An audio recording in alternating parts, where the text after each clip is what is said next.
simplement dire, comme il a été beaucoup question de comité d'éthique, de formation, que au fond, un comité d'éthique, il a aussi une vocation de formation. Ben, je parle même au-delà des comités d'éthique, puisque Perrine, toi, tu as parlé d'autres instances, mais au sein desquelles on pourrait aussi aborder des questions d'éthique.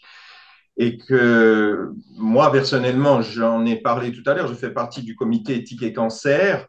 Quand j'y participe, c'est vraiment une fin en soi, c'est-à-dire je me forme. Donc, un comité d'éthique, c'est aussi un lieu de formation. On apprend des choses, on apprend à contrôler ses émotions, on apprend à écouter les autres, à exprimer des désaccords avec des précautions oratoires. Il y a un deuxième élément aussi qui m'est venu à l'esprit, c'est qu'il ne faut pas que le comité d'éthique se donne uniquement pour but de résoudre un cas grave qui se pose à l'hôpital. On peut se réunir aussi parfois pour faire des examens rétrospectifs. Quelqu'un vient parler d'un cas qui l'a marqué. Ça peut être un cas qui s'est produit il y a 1 an ou 2 ans. Il y a des vertus aussi dans le fait de revenir sur quelque chose qui n'a pas forcément été bien digéré.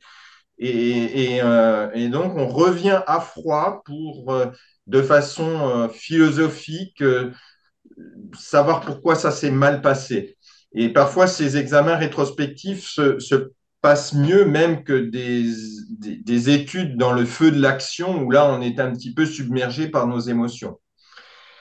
Et puis, le troisième point que m'inspirait cette matinée, c'est aussi que on oppose parfois la réflexion éthique et le pragmatisme, l'efficacité, l'urgence des soins, alors que souvent, on se rend compte que quand les gens ont un lieu pour réfléchir, qu'ils prennent ne serait-ce qu'une demi-heure, je ne sais pas moi, le lundi de 13h30 à 14h, on se prend un petit temps pour nous et on réfléchit et en fait on va gagner du temps, hein. On a l'impression que la réflexion éthique nous fait perdre du temps, mais elle a tellement d'effets vertueux sur la coopération, l'esprit de groupe, la force de cohésion que, en réalité, apparemment on perd du temps, mais en réalité on en gagne. Voilà un petit peu des réflexions que m'ont inspiré